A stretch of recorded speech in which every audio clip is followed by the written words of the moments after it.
Bonjour à tous, bonjour à toutes, assalamu alaikum. Bienvenue dans Base Décrypte, l'actualité africaine décryptée avec Base. Comme d'habitude, aujourd'hui, je suis avec mon confrère euh, Erwan de Urgence Panafricanisme, excusez-moi. Et il va venir nous parler de l'actualité brûlante en cours concernant le Moyen-Orient, plus précisément l'Iran, les États-Unis et Israël. Donc, bienvenue à toi, Erwan. Et puis, Merci. je te laisse prendre la parole Merci. directement. Merci au Fairbase. Merci à votre audience. Euh, En espérant que cette fois, mon intervention sera qualitative niveau sonore. Plaisir de retrouver ta chaîne, hein, YouTube, là, depuis un tout petit moment. Hmm. Donc voilà, ouais, c'est pour aborder la crise entre les États-Unis, l'Iran et Israël. Donc je pense qu'il y a plusieurs points à évoquer intéressants. À faire suite à notre vidéo d'il y a maintenant presque un mois, hein. Presque, ouais. Je crois Non, la dernière nouvelle, ça fait. C'était il y a 2 semaines. c'est il y a 2 semaines. Ah Deux, ouais, ok. ouais. En fait, non, c'était il y a 3 semaines. 3 semaines. Ouais, 3 semaines, 3 semaines. Voilà, 3 semaines. On Trois était semaines, dans donc les c'est un dix peu une premiers suite. jours du conflit. Exactement. Donc c'est un peu la suite de cette vidéo-là. Je pense que je prends le frère base à témoin. Je pense qu'on ne s'était pas trompé sur Recording in ce que, progress. ce que nous avions, préconisé, ce que nous avions prévu, au sens où on avait expliqué que l'objectif des Iraniens, c'était d'épuiser le plus possible les systèmes de défense Hmm. et de missiles des Américains et des Israéliens, mais moi je préfère dire les Américains, parce que les Israéliens sont fournis par les Américains En vrai, majoritairement. en vrai, c'est la même chose. Et donc malgré les péripéties, les arguments, etc., c'est ce qui s'est produit. C'est ce que nous constatons aujourd'hui, y compris dans certains médias, on va dire conventionnels contrôlés, où on commence à admettre effectivement que les États-Unis ont du mal à se défaire de cette guerre au final, qui va durer bien plus que 2 jours, comme l'avait dit Donald Trump. Donc voilà, concernant déjà juste l'introduction, Hmm. sort de courte introduction. Bon, Maintenant, oui, du vas-y. coup, comme tu as conclu sur ça, enfin, tu as terminé sur ça, je vais te poser une question. Qu'est-ce que tu penses de Donald Trump là tout de suite? En tant qu'analyste, toi, qu'est-ce que tu penses de Donald Trump depuis le début de ce conflit jusqu'à maintenant?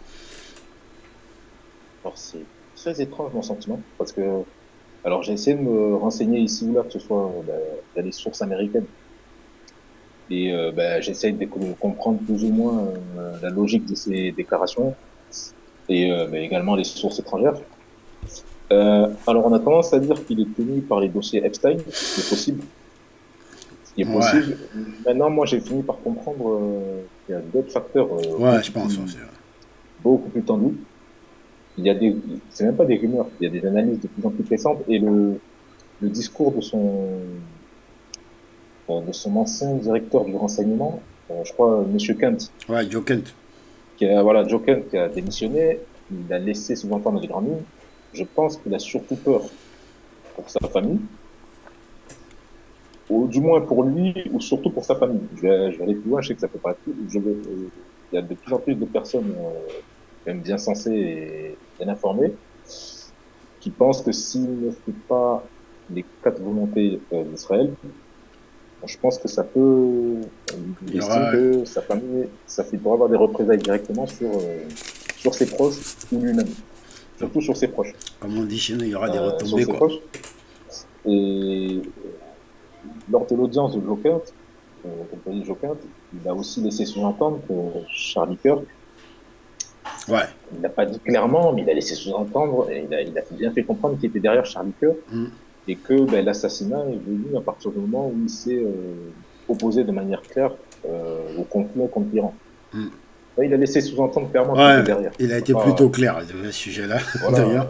on Il a va pas. été plutôt clair. Et il y a des informations qui circulent, des rumeurs sérieuses, j'ai répété des rumeurs sérieuses. Estime Trump estime si jamais il se permet de manière très, on va dire, rude et rigide, de dire non à Israël concernant ce conflit-là et à l'État profond américain qui, une bonne partie, soutient Netanyahou dans cette guerre-là. Clairement, il craint pour sa vie, ou du moins celle de ses proches. Pas forcément lui-même, parce que bon, il a maintenant 80 ans. Bon, après, c'est quelqu'un d'assez matérialiste, apparemment. 86, je crois. Ouais, voilà. 86. Surtout ses proches. Surtout ses proches. Ouais, surtout ses proches. Et donc, je pense qu'il a ça en tête. Il a ça en tête. D'accord. Donc, surtout que, ça aussi, c'est intéressant. Hmm. Là, ça, c'est vraiment intéressant à noter. Je l'ai fini par le comprendre et il y a plusieurs analyses qui le disent. La détermination de l'État d'Israël à vraiment aller au bout maintenant, c'est qu'ils sont convaincus, que ce soit au sein de l'État profond américain et au sein des élites un peu radicales de cet État-là, d'Israël, ils sont convaincus que c'est un peu maintenant Ou jamais. jamais, car ils ont constaté l'évolution des générations aux États-Unis, pas juste la population, l'évolution des générations de politiciens, et que de plus en plus, ce soit côté démocrate ou républicain, la nouvelle génération de politiciens, ils sont foncièrement anti-politique américaine au Moyen-Orient pour Israël.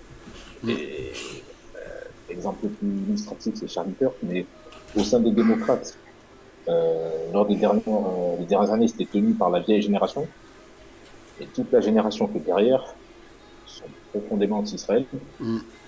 Et même chez les républicains qui avaient tendance à être trop traditionnellement, ça devient foncièrement anti-Israël. Là, ils se disent, là, c'est la dernière, parce qu'une fois que Trump va passer, enfin, là, c'est la jeune génération qui va arriver aux affaires. Ils se disent que c'est le moment, vraiment le moment ou jamais pour achever leur projet. Sinon, ça va être très compliqué. Ouais, c'est pour ça qu'ils y vont de manière assez sauvage, en fait, surtout au Liban. C'est ça, exactement. Ouais, et vraiment sauvage, en fait, parce que très sauvage. Ouais. on a l'impression que ils se font taper dessus sévèrement par l'Iran, mais quelque part, ils en profitent pour avancer leur pion au Liban. En Iran, ça avance pas du tout, mais au Liban, ça avance. Après, le Liban, le truc, c'est quoi? Il y a le Hezbollah qui tient. Franchement, chapeau à eux. Mais le gouvernement libanais, l'armée libanaise, c'est quelque chose. J'ai jamais vu des gens se coucher autant. Mais jamais. On a même vu, je crois, c'est l'ambassadeur libanais ou je sais plus qui, un officiel, porter la tenue israélienne et prendre en photo et ils ont mis ça sur Twitter. Mais c'est horrible. Bref. Ouais, ce pays, c'est particulier. Ouais, non, c'est spécial. C'est spécial. C'est Donc, on va continuer. Je te laisse dérouler. Et juste, c'est quelque chose aussi très intéressant quand tu parlais de manière sauvage. Actuellement, ce qu'ils essayent de faire en Iran, tu as vu leur politique qui consiste à éliminer le plus de dirigeants possible. En fait, ils éliminent tous ceux qui sont favorables plus ou moins à une négociation avec les États-Unis. Bah, j'ai l'impression, ouais. Ouais, c'est certain. Alors vraiment, écoute bien ce que j'ai appris, c'est assez intéressant et je pense que l'audience pourra donner son avis en commentaire. Ils éliminent tous ceux qui sont favorables à des négociations avec les États-Unis. Apparemment, il y en avait l'un d'entre eux qui a été éliminé ou qui est quasiment de la vie à la mort actuellement. Malheureusement, j'ai oublié le nom, c'est pas très professionnel, entre guillemets. Et qui était en négociation indirecte avec apparemment J.D. Vance. Qui a été éliminé. Bon, il n'est plus en état de négocier quoi que ce soit. L'intérêt, c'est qu'on met des gardiens de la révolution dans des positions extrêmes, fermes, d'accord. Et ensuite, leur intérêt, c'est de radicaliser la position du Trump pour le forcer à bombarder toutes les infrastructures civiles. Et là, écoute bien ce qui est intéressant. Si Trump bombarde toutes les infrastructures civiles en Iran et commet des destructions vraiment sauvages. Parce que bon, pour le moment c'est sauvage, mais ils ont mis une forme de frein à main, ils pourraient faire bien pire. Si jamais ils passent la vitesse supérieure et qu'ils commencent à bombarder les nerfs sauvages, les infrastructures civiles, les usines de désalinisation de l'eau, etc., les Iraniens ont inverti. Et c'est là où vraiment c'est assez fourbe le plan du pouvoir israélien. Les Iraniens vont répliquer, ils auraient moyen de faire la même chose sur les pays du Golfe. Ouais, alors sur les pays du Golfe et sur Israël. Alors le problème, c'est que ça va aussi, ça alimente aussi les plans, on va dire, de Netanyahou, parce qu'en fait, ce qu'ils veulent, c'est détruire le Moyen-Orient. Et ensuite, une fois que c'est détruit, marcher sur les ruines. Dans leur idée, je pense que c'est ça le truc. Exactement. Non, mais c'est ça. C'est exactement, t'as tout résumé.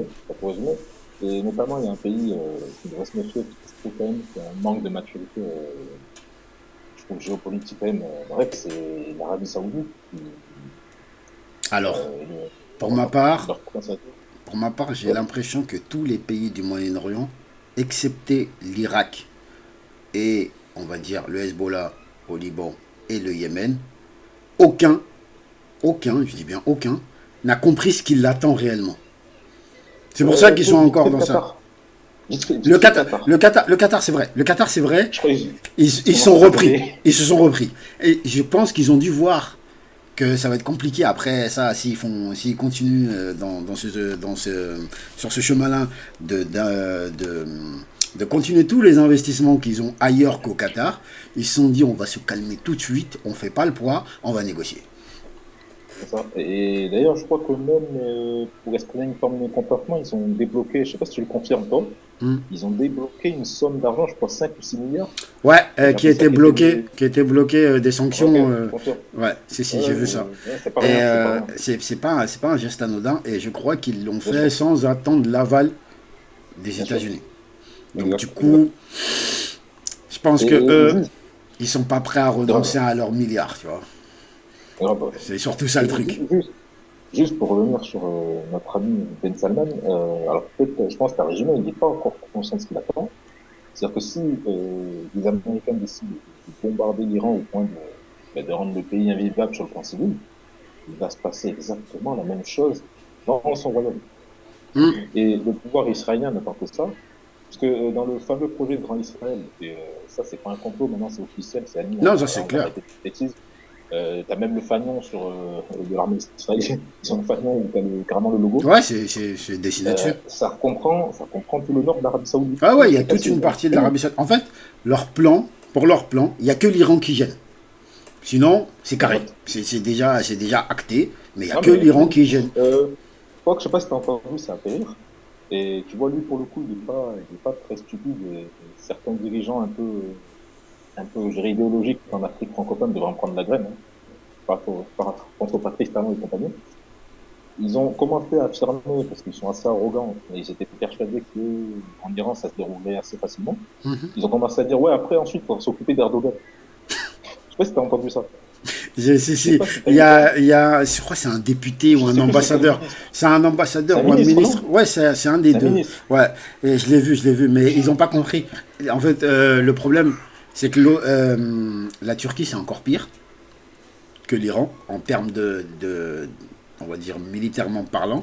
Parce Ah oui, qu'ils n'ont oui, pas, bien sûr. ils ont pas que deux vecteurs. Ils n'ont pas que les drones et les Bien sûr. missiles balistiques. Ils ont tout un tas Exact, d'arsenal. exact. Et là-bas, il y a de tout. En termes de détection aérienne et tout ça, il y a de tout. Et au-delà de ça, ce qu'ils oublient, c'est certes, ils ont le grand frère, l'oncle Sam derrière eux, sauf que la Turquie, en temps normal, il y a l'OTAN derrière. Ou Bien sinon, sûr. et c'est peut-être pour ça d'ailleurs qu'ils sont en train d'essayer de casser l'OTAN, pour que ça se disloque et que chacun prenne son coin. Sauf que dans ces Bien cas-là, sûr.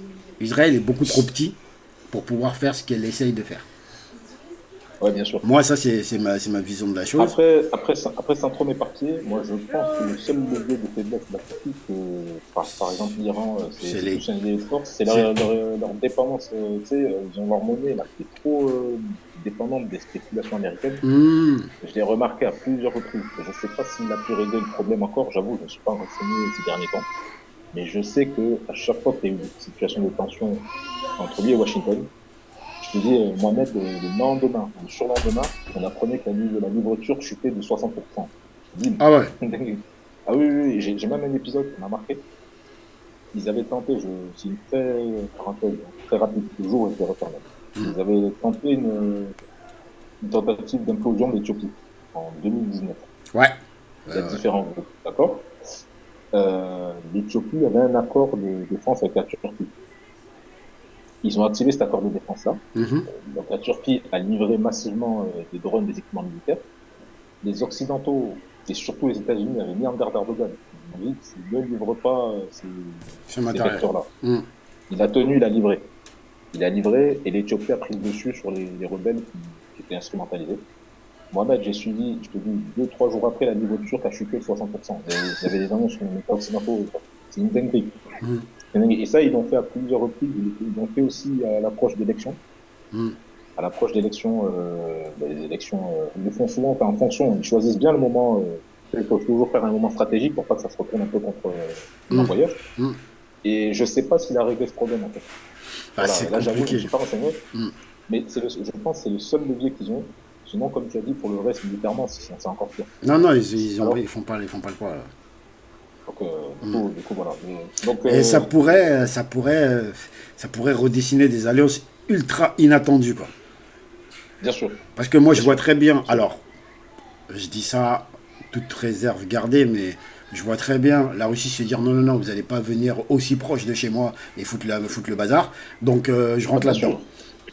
bien sûr, bien Donc, sûr. et si ça s'active, ça risque d'être, ouh là là, ça risque d'être très moche. Bref, passons. Euh, C'est- Au-delà de ça, tu as dit un truc qui m'intéresse un petit peu, c'est tu as dit que certains dirigeants africains devraient en prendre la graine. Moi ici sur cette chaîne, sur base d'écrits, ce qui m'intéresse beaucoup, c'est comment réagit le Sahel par rapport à tout ça, comment réagit les États du Sahel par rapport à tout ça, et qu'est-ce que, quelle stratégie ils pourraient mettre en place. Et moi ce que je vois, surtout, alors je ne sais pas quand est-ce que ce conflit se terminera, mais lorsqu'il sera terminé, ou même dès maintenant en fait, il faut absolument, absolument que les pays du Sahel puissent Oui, aller ou emmener des gens, aller se former, enfin, ou plutôt aller avoir un retour d'expérience, demander à avoir un rétex sur ce conflit-là, comment il a été mené, quelles ont été les stratégies et tout bien ça. sûr. Et notamment, pas pour savoir comment on fait la guerre, parce que j'ai bien aimé le passage de l'interview du capitaine Ibrahim Traoré, je ne sais pas si tu as regardé. Mais je t'avoue que malheureusement, je l'ai pas Il a écouté. expliqué J'ai qu'au reçu une petite Burkina, message. il y a aucun Occidentaux qui venait les former. Parce que, très simple, son idéologie, c'est celle-ci. Les Occidentaux qui viennent nous former, est-ce que Dieu leur a envoyé des anges pour les former à la stratégie de guerre? Si c'est pas le cas, donc eux aussi ils peuvent le faire. Donc, donc très simple, carré, efficace. Mais D'accord. ça n'empêche que des fois, tu peux avoir des retours d'expérience, ça peut être même des échanges, hein, comment on fait pour combattre la guérilla, le Burkina est très très avancé là-dessus. Au niveau de l'Iran, ça peut s'échanger sur comment on fait pour combattre un ennemi qui est plus grand que soi, la notion du faible au fort, et ainsi de suite, quoi. Et aussi le fait d'utiliser, on va dire, du matériel à bas coût, et du matériel, on va dire, Bien sûr, oui. basique, pour aller dégommer des trucs ultra chers. Et ça, c'est Oui, intéressant. c'est intéressant. D'ailleurs, j'ai une question posée, c'est un peu une forme de réflexion, que ce soit toi ou le temps. Hmm. Il y a un point sur lequel, vraiment, je pense que l'AES aurait beaucoup à apprendre, parce que je crois que l'Iran a a préparé cette guerre, en fait, depuis plusieurs décennies. Ouais, Et en fait, il fonctionne beaucoup de manière décentralisée. J'ai entendu ça. Les Occidentaux, quand ils attaquent un régime, je ne sais pas pourquoi, c'est une obsession chez eux, c'est ils se disent on va défoncer la capitale, défoncer le pouvoir central et c'est terminé. et ça va être fini. Et alors j'ai l'impression, c'est peut-être une impression, parce que moi c'est de l'extérieur, que mais c'est le cas pour l'AES, après Ouais. peut-être je peux me tromper, que c'est Alors, encore trop centralisé. alors, Tu alors, vois, j'ai l'impression que si demain on veut déstabiliser le Burkina, ben, c'est simple, il suffit d'aller attaquer Ouagadougou, défoncer le régime, bah c'est pas si simple. l'hôtel. C'est D'accord. pas si simple. Ok. Mais D'accord. effectivement, aujourd'hui, par exemple au Burkina, si tu arrives à éliminer le capitaine IB, ça va compliquer des choses. Mais c'est pas si simple. C'est pas si simple. Parce que en fait, ce D'accord. qu'ils ont fait, déjà rien qu'avec la force unifiée de l'AES, en fait, ce qu'ils ont fait, et il l'expliquait dans son interview, c'est qu'ils font tout pour la rendre totalement autonome. Elle peut faire dans les 3 pays ce qu'elle veut. Et D'accord. pour moi déjà ça, certes, ça va servir pour la lutte contre le terrorisme, mais ça va surtout servir pour une force anti-putsch. Ça, je le vois tout de suite. Genre, en gros, tu veux D'accord. t'amuser, Ok. tu vas faire face à l'armée de l'AES. Ça, c'est la première chose. Et aussi, il a expliqué que ils ont passé les VDP, du coup les volontaires pour la défense de la patrie, au rang d'armée. Ouais. Et que du coup, Ah, intéressant ça. l'idée, c'était de leur donner une autonomie. En fait, ils font ce qu'ils veulent, où ils veulent, quand ils veulent. Dans les D'accord. règles de la guerre et dans les règles. Ils ont une mission globale, toute l'armée a une mission globale, mais chacun a ses propres missions de façon autonome et les gère comme ils veulent. Et eux, tout ce qu'ils font, c'est récupérer les retours des commandants sur place. Pourquoi? Pour que, lorsque, par exemple, dans des situations particulières, il y ait un soldat qui a un grade moins élevé, qui s'est distingué par rapport à des actions ou à des manœuvres qu'il aurait fait, qui aurait pu sauver un groupement ou qu'il a pris le contrôle d'un groupement pour les sortir d'une situation chaude, bah, en fait qu'on puisse l'upgrader rapidement, qu'on puisse le grader rapidement et qu'il puisse avoir D'accord. une récompense, machin. Et il expliquait tout ça, c'est vachement intéressant et il faudrait la regarder, elle est hyper intéressante. D'accord. Ok, c'est intéressant. C'est intéressant. C'est noté, c'est noté. Et au Mali, c'est le même constat. T'en penses quoi concernant le Mali? Au Mali, il y a, en fait, il n'y a pas les VDP, il n'y a pas les machins, mais il y a une certaine autonomie, mais c'est encore un peu centralisé. Je vais expliquer. Il y a le chef d'état-major général, on va dire, qui coordonne l'action militaire sur tout le territoire, avec les différents officiers généraux et aussi le président et tout ça. C'est une cellule bien en place. Mais derrière, il y a différentes opérations. Tu as l'opération Maliko et tu as l'opération de Okoloko, tu as l'opération Ok. Clé-Croix, tu as plusieurs opérations qui sont en cours sur le territoire. Et chacune de ces opérations-là a son commandement sur place, a son autonomie. Et aussi, et chacun, en fait, chacune, ce qu'ils ont fait, c'est qu'ils ont découpé en fait, le territoire en différentes régions opérationnelles. Pas D'accord. forcément par rapport aux régions administratives qui sont connues actuellement, mais c'est en différentes régions opérationnelles. Et en fait, de ce que j'ai compris, ils ont découpé ça en termes de couverture aérienne possible. Ok. Comment dispatcher la DCA pour couvrir un peu tout le territoire. Et en fonction de ça, en fait, chaque région opérationnelle a non seulement sa DCA, a ses drones, ses avions de chasse, et il est autonome là où il est. Et par exemple, Ok. pour te donner un exemple, une des grosses prises de l'armée malienne, c'était en avril 2024, je crois. Ouais, c'est ça, en avril 2024, où ils ont tué, ils ont neutralisé l'autre, là, comment il s'appelle, là, Abou Zeifa Hugo. Je sais pas si tu te rappelles. Oui, oui, Un oui, gars oui, bien du sûr, Front bien sûr. Policier, ils l'ont neutralisé. Mais tu sais qu'en fait, ça, ils l'ont neutralisé, pour la petite histoire, en fait, c'était un groupement qui était en patrouille, du coup, Ouais. avec des éléments russes. Ils étaient en patrouille, hop, et ils ont eu des renseignements comme quoi il serait dans ce coin-là. Ça, enfin, et lui et sa femme, ils seraient dans ce coin-là. Ils sont allés voir et ils ont vu qu'il y avait sa femme et des enfants. Du coup, ils ont laissé, ils ont rien fait. Puis ils sont partis. Et en partant, ils voient une moto qui part en balle et qui machin. Et du coup, en fait, c'est des gars du MSA. C'est des volontaires aussi du MSA dans le Nord. Avec la patrouille, avec les éléments russes là. Donc ils l'ont vu, ils l'ont coursé. En fait, les Russes ils disent quand on est arrivé, les gars du MSL l'avaient déjà terminé. Et ouais, ils l'avaient déjà terminé. Donc ils ont pris, ils savaient pas exactement que c'était lui. Donc ils ont D'accord. pris une photo, ils ont envoyé. Ils ont dit voilà, on a neutralisé ce gars-là. Et eux, en fait, ce qu'ils ont fait direct, ils l'ont brûlé, tu vois. Et du coup, Ok. ensuite, l'ordre est venu pour dire que c'est quelqu'un de haut placé dans les personnes recherchées et il y a une prime sur sa tête, donc de ramener le corps. Ils ont dit il n'y a plus de corps. Chaud. Ils leur ont dit il n'y a plus de corps. Donc on Ah, peut. chaud. Et puis ils l'ont enterré, ils sont partis. Et puis enfin, en Ok. gros, chacun a son truc. Et après, il faut juste Ok, je remonter comprends. les informations au commandement central. Mais chaque zone a. Et je pense que c'est pareil au Niger et que c'est Ok. pareil dans les trois pays en fait. Ok, c'est intéressant. Et Ouais, je donc, maîtrise ok. un peu moins le Niger. Il va falloir que je m'y concentre. Mais je maîtrise un peu moins le D'accord. Niger. Ok, très bien. Très bien. C'est noté.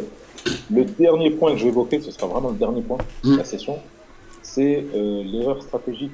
La seule erreur stratégique, et je pense qu'ils ont compris la leçon, et là pareil pour l'AES, que c'est une leçon, mais pas que pour l'AES d'ailleurs, que les dirigeants iraniens ont commis, ça a été de faire confiance du moins je vais pas dire aux Américains, mais faire confiance en Donald Trump, au point, ils ont accepté de négocier avec lui pendant des années, deux, trois reprises, et surtout, ils ont commis une grave, grave erreur.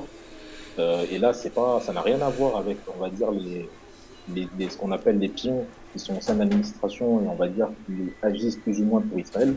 On va dire que dans le pouvoir iranien, tu vois, de ce que j'ai compris, je dirais, il y a trois camps. Tu as le clergé, tout ce qui est religieux, et on va dire l'administration qui est rattachée à ce clergé-là. Il y a les nationalistes, Mahmoud Ahmadinejad, je cite, c'est le plus connu. mhm, mhm. Et tu as, on va dire, sais pas comment les qualifier, mais tu vois, une élite qui est aussi au sein de l'administration et qui est plus en phase avec l'Occident. Et c'est elle, Ouais. parfois, qui Alors, arrive en à fait, donner ouais, un c'est ça. point Tu de... as des gens plus modérés. T'en as d'autres qui sont plus nationalistes. Et ensuite, au-dessus, comme tu dis, le clergé. Et le problème, hein, parce que je reproche là, c'est, on va dire, les gens qui sont actuellement, qui sont toujours en position de force, le clergé, on va dire, leurs affiliés, qui ont accepté pendant des années de négocier avec les États-Unis. Enfin, oui, négocier, c'est normal, mais on va dire faire trop confiance à Donald Trump, Hmm. au point où de clairement se rentrer dans une logique conflictuelle avec les nationalistes. Il faut savoir que quelqu'un comme Ahmadinejad, et aujourd'hui, il est pas, alors je sais pas s'ils l'ont bombardé ou pas, le pays en... Si, ils ont bombardé sa maison, ils l'ont pas eu. Parce qu'ils ont dit Ah, qu'ils ok, l'avaient tué. Ils ont dit qu'ils l'avaient tué. Et quelques jours plus tard, on l'a vu à un enterrement. d'accord, ok. Et genre en mode Bon, calme, comme si c'était rien passé, quoi.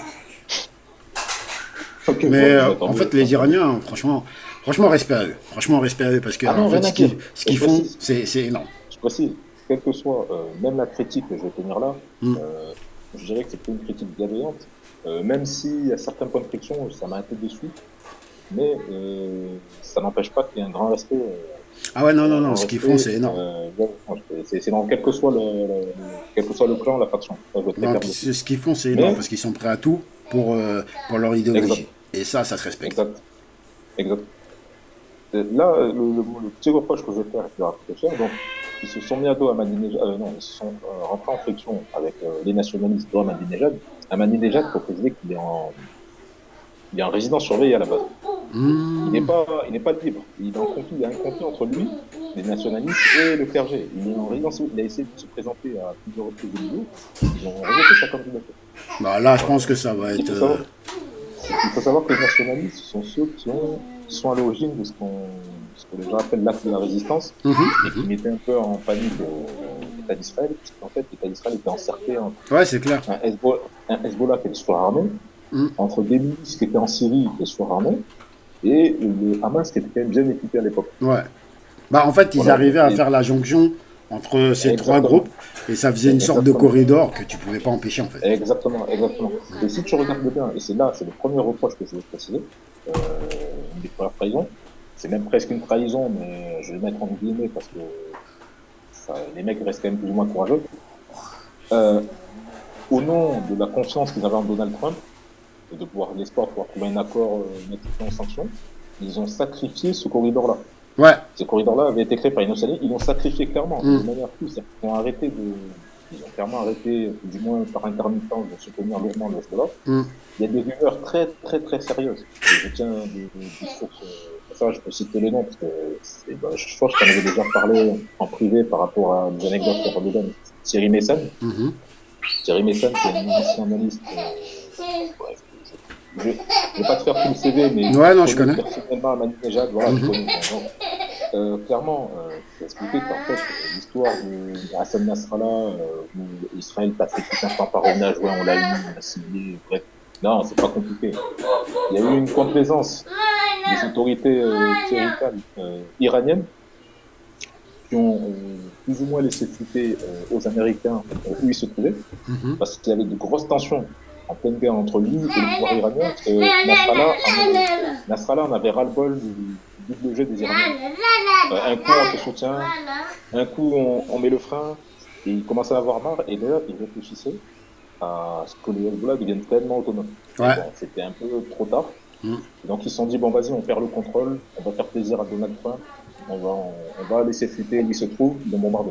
Ils Hmm. l'ont bombardé. Ok, ok. Euh, pour la Syrie, pareil, ils ont contribué à la base, il y avait un accord tacite entre les Russes sécurisaient l'aérien, et eux, ils étaient sur le terrain. Hmm. Vraiment, on va dire, ils sécurisaient le terrain. Pareil, ils ont lâché la Syrie dans le cadre de cet accord avec de l'espoir d'un accord de notre part. Et idem pour la masse. Une autre anecdote aussi. Qassem Soleimani, un nationaliste, Hmm. il y a de très grosses rumeurs sérieuses, je te parle pas de rumeurs de comptoir sur Twitter ou quoi. Pareil, ils ont livré sa position en Irak aux Américains. Voilà, Hmm. point. tout ça dans le but d'obtenir un accord aussi, s'il y avait des conflits entre eux, parce que, par exemple, quelqu'un comme Ahmadinejad n'est pas un religieux, mais c'est un nationaliste. Hmm. Alors, j'aime pas dire, c'est pas à comparer avec la laïcité que tu as ici, mais en gros, il est autant pour les personnes religieuses, ils respectent, mais y compris celles qui ne le sont pas. En fait, vraiment, c'est un nationaliste au centre. Ouais, j'ai compris. Et il y a une opposition idéologique un peu entre les deux. Et D'accord. ça, il peut créer des conflits. Et à ce titre-là, ils ont effectué un certain nombre de semi-trahisons. Je ne peux pas dire que c'est pas des gens courageux, mais ils ont effectué un certain nombre de semi-trahisons. Et ça a été une erreur stratégique pour eux. Parce que si tu regardes bien, Israël a commencé ses provocations grotesques, c'est-à-dire bombarder directement en Iran, à partir du moment où cet axe-là s'est effondré. Ouais, bah oui. Bah oui, parce que c'était compliqué de S'ils avaient passer maintenu- au-dessus de la Syrie, et maintenant c'est plus le Voilà, cas. c'est ça. Maintenant c'est plus le S'ils cas. avaient maintenu cet axe-là, il n'y aurait même pas de guerre actuellement. Ouais, parce que ça aurait été. Enfin, ça aurait pu se faire, mais ça aurait été extrêmement compliqué.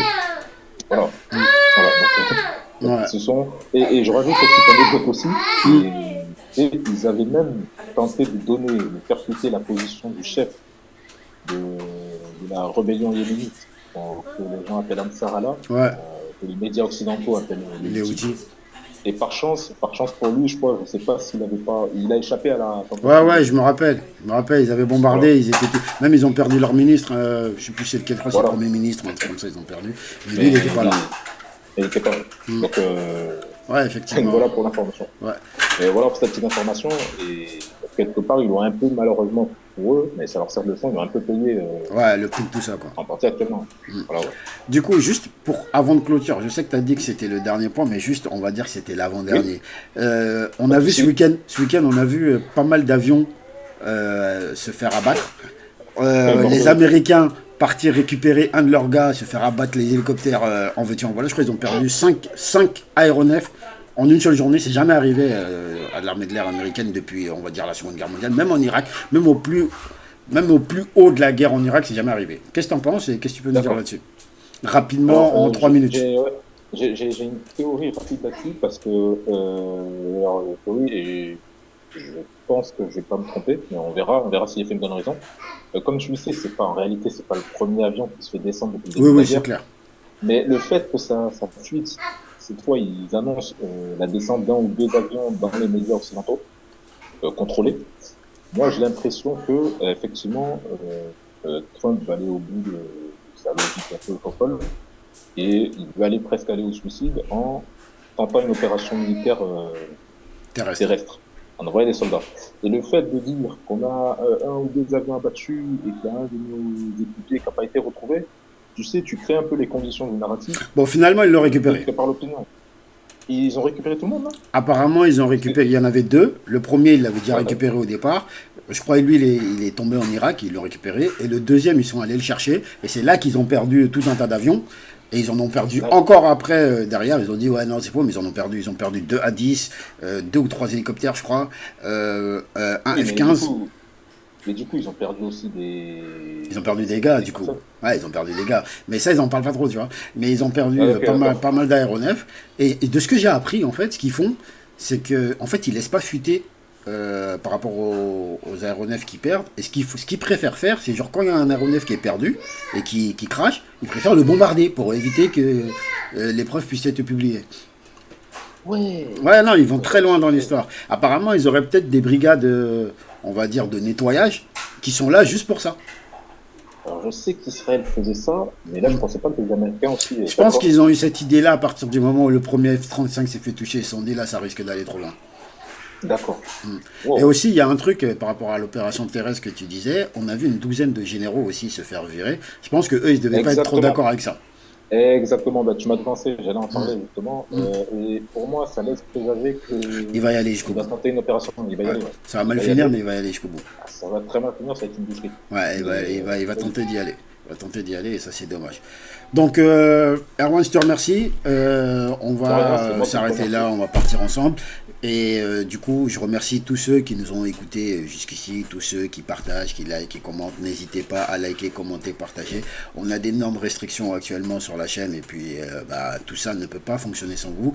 N'hésitez pas à liker, à commenter et à partager. Ça aide pour le référencement énormément. C'est tout ce qu'on vous demande franchement. Essayez de faire ça pour nous s'il vous plaît. Si vous aimez nos vidéos bien sûr, si vous aimez les analyses et les échanges qu'on peut avoir sur cette chaîne, n'hésitez pas. Et on vous dit à très bientôt pour de nouveaux épisodes. À très bientôt, salut.